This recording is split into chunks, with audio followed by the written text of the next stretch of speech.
Nico. Which one?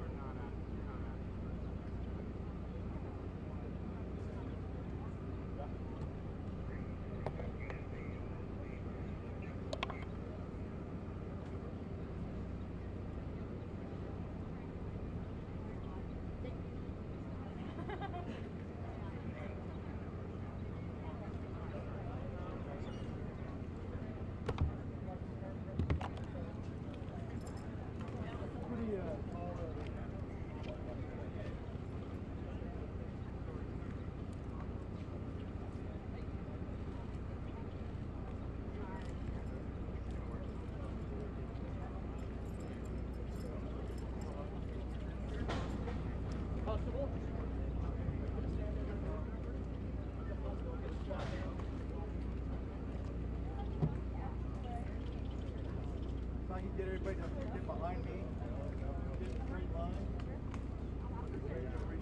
Line up however.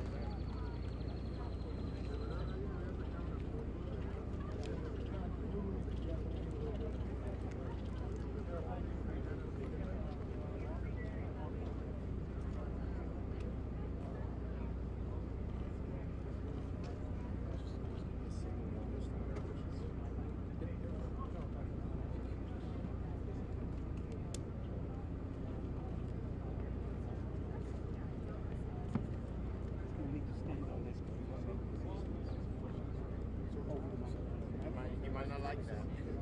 You have to be able to see. Thank you.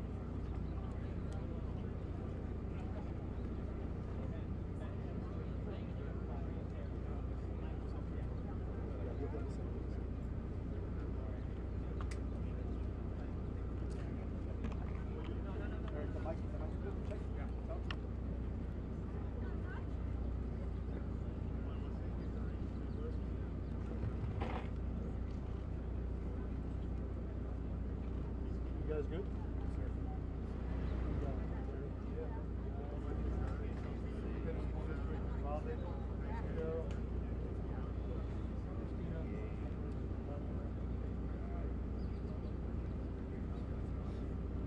Good afternoon, everybody.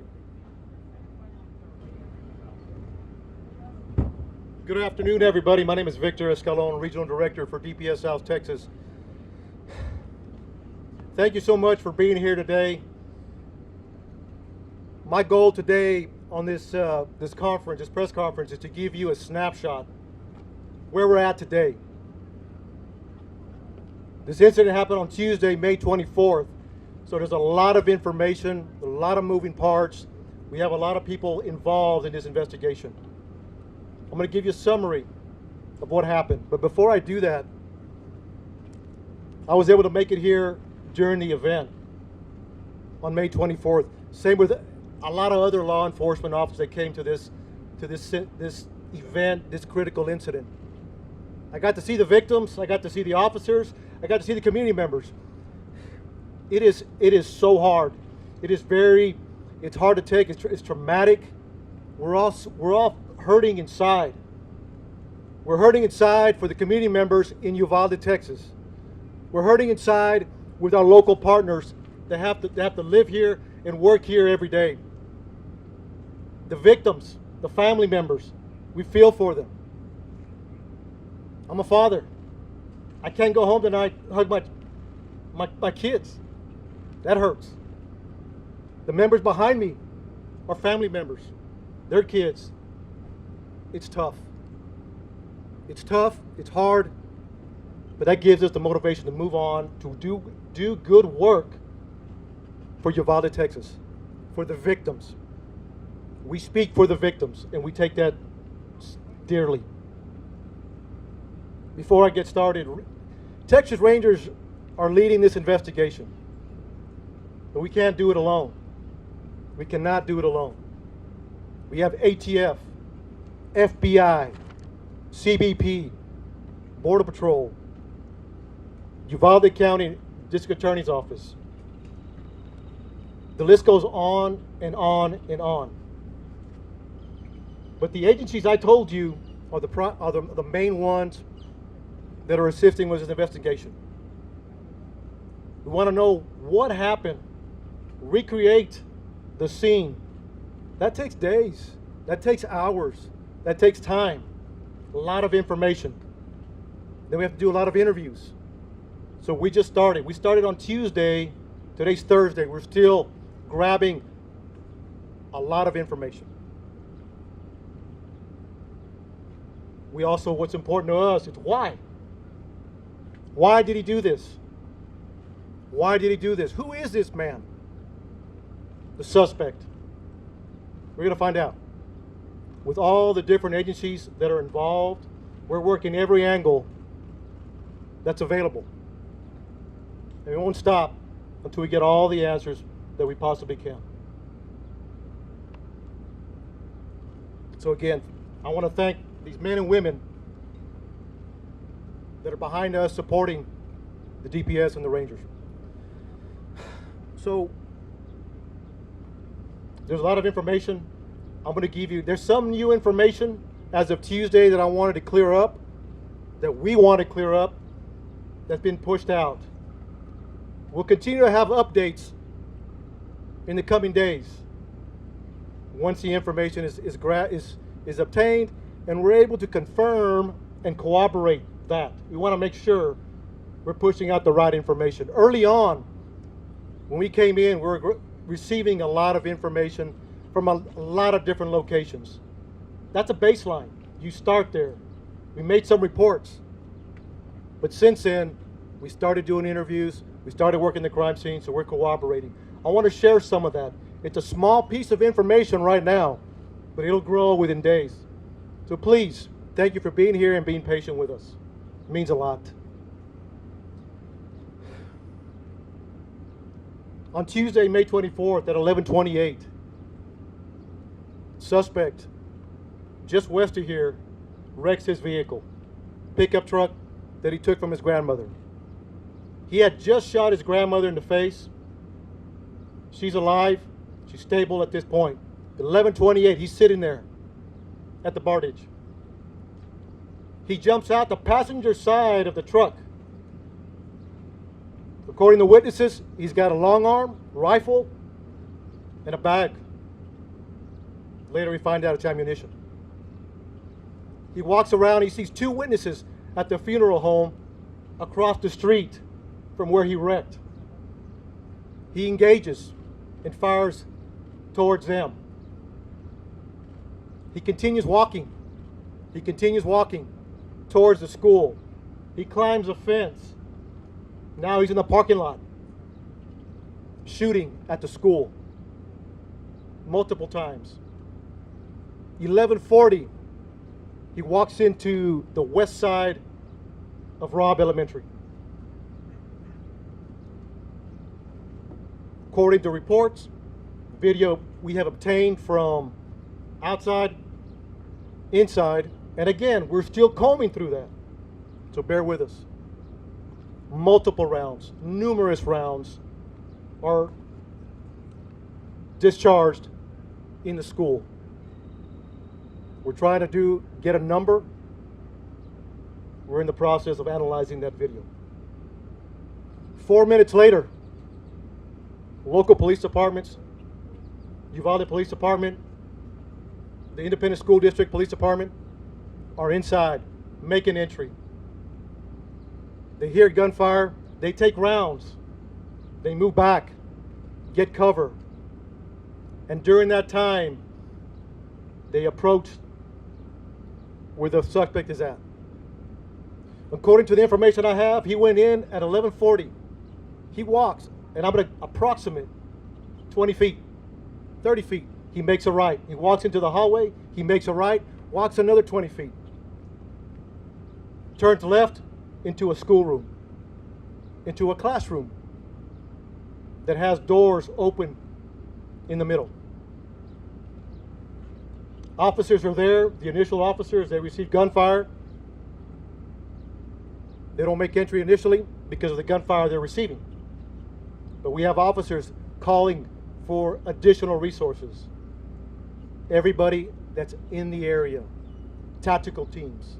We need equipment. We need specialty equipment. We need body armor. We need precision riflemen, negotiators.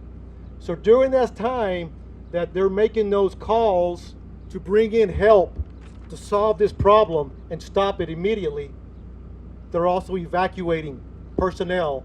When I say personnel, students, teachers. There's a lot going on. A lot complex situation. They're measuring. Approximately an hour later, U.S. Border Patrol tactical teams arrive. They make entry, shoot and kill the suspect. But you also had a Uvalde County deputy and Uvalde Police Department that made entry and killed the suspect. Immediately, numerous officers. Now it turns into a rescue operation. How do we save these children? How do we save these children? Some made it out. We don't have a hard number yet, but that was a goal. And then continuing, making the area safe, continue. It's a lot of moving parts afterwards. But during, they were taking gunfire, negotiations, and developing a team to make entry to stop them.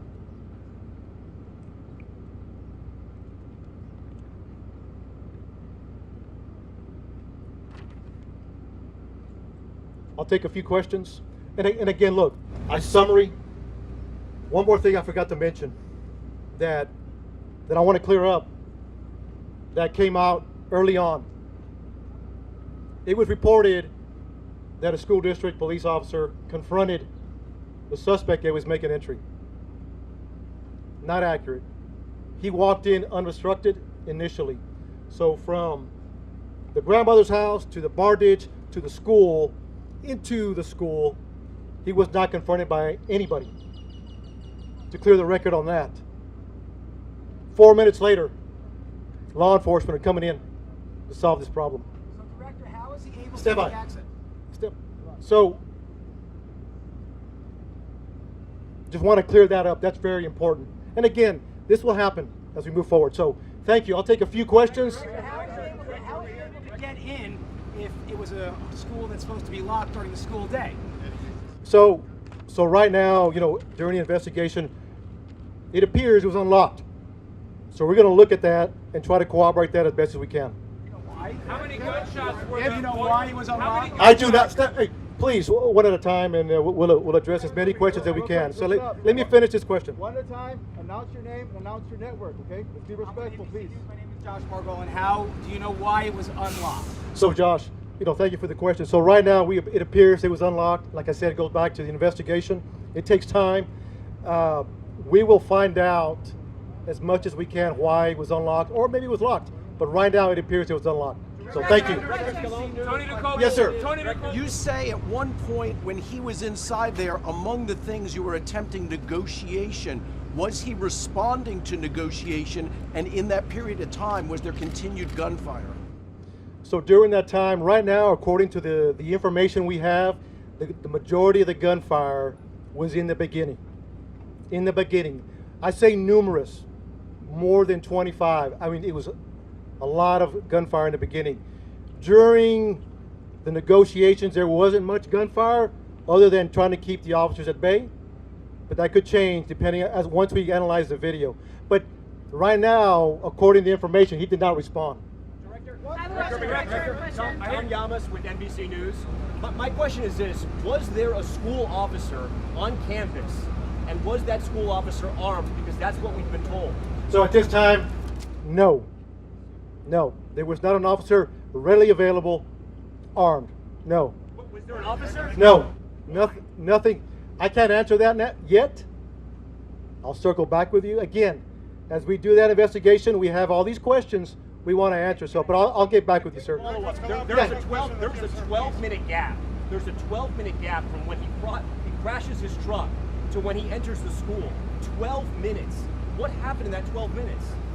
So you got to understand, 11:30 is the information we have at this point that we can confirm. 11:30 a.m. the PD gets we got a crash and a man with a gun. And then you have responding officers. That's what it is.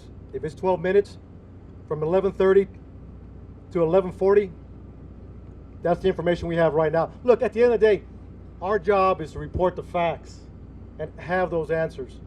We're not there yet. Over here, over here. When was the first 911 call to officials? When was the first 911 call? Say it again. When was the first 911 call into officials? How long So- did it take to respond to the scene? So right now, the first 911 calls at 11:30.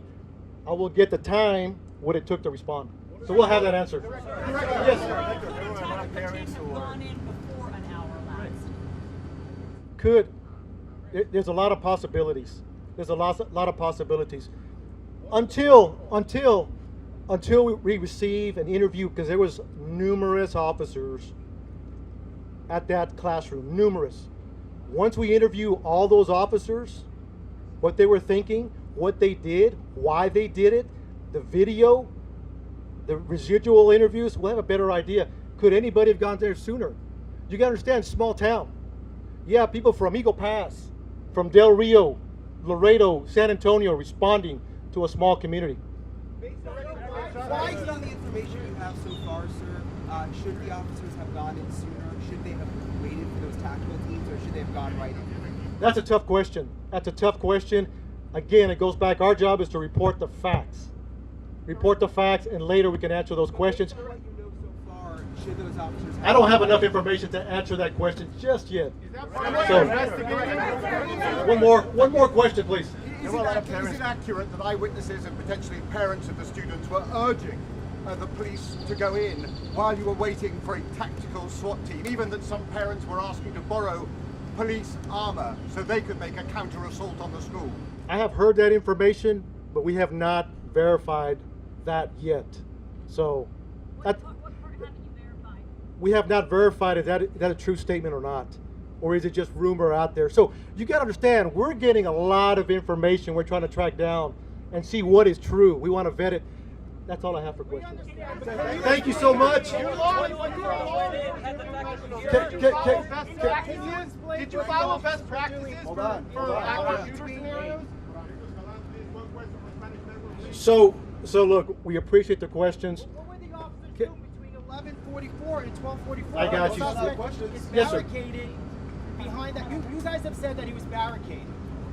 Can you explain to us how he was barricaded and why you guys cannot breach that door? So I am taking all your questions into consideration. We will be doing updates. We will be doing updates to answer those questions. Answer that question now. I think there's a lot What is your name? Shimon Prokopetz. Shimon.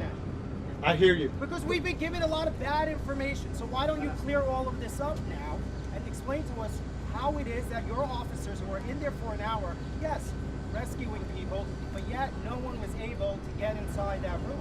Shimon, we will circle back with you. We want to answer all your questions. We want to give you the why. That's our job. So give us time. I'm taking all your questions. I'm taking them back to talk to the team. And How the door was barricaded. look, thank you for being here. We'll talk soon. We'll talk soon. En español, por favor. En español. ¿Puedes decir algo en español, por favor? ¿Nos pudiera decir about the video? Director, ¿puede decir algo en español, por favor? You guys can grab your bikes. Can we do something in Spanish? Just a little bit. Not right Can you now. ask them? Right now, once I go back with him, and I'll see what he tells me, and then I'll come back. Yeah, but just be there because we need just a little bit of Spanish. I'll be back. Just if you guys can get your mics, please. That way we can take the podium back inside.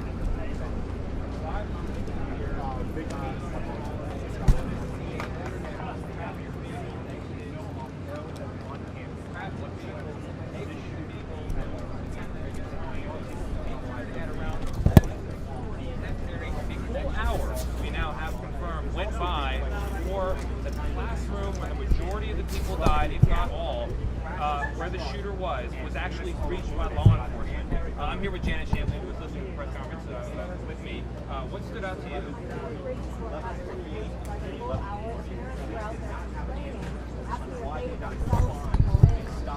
One of the things he said was, small town, he's asking investigations. He says they are Although putting authorities inside. said that it was quite, they believe that most of the deaths took place in the first few minutes. That's a long span of time. They also talked about negotiating. They didn't, expand on what that meant. They were negotiating while they were waiting for a more dense technical. And we also don't know the nature of this barricade or blockade, how the shooter was in the classroom.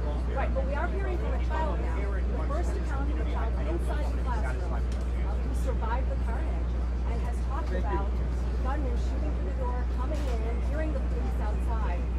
That is a riveting account, and it puts into perspective what happened. Yeah, and the Texas Ranger is saying they want to interview all the officers on the scene to ask them why they didn't try to make an entry prior to this special tactical unit arriving.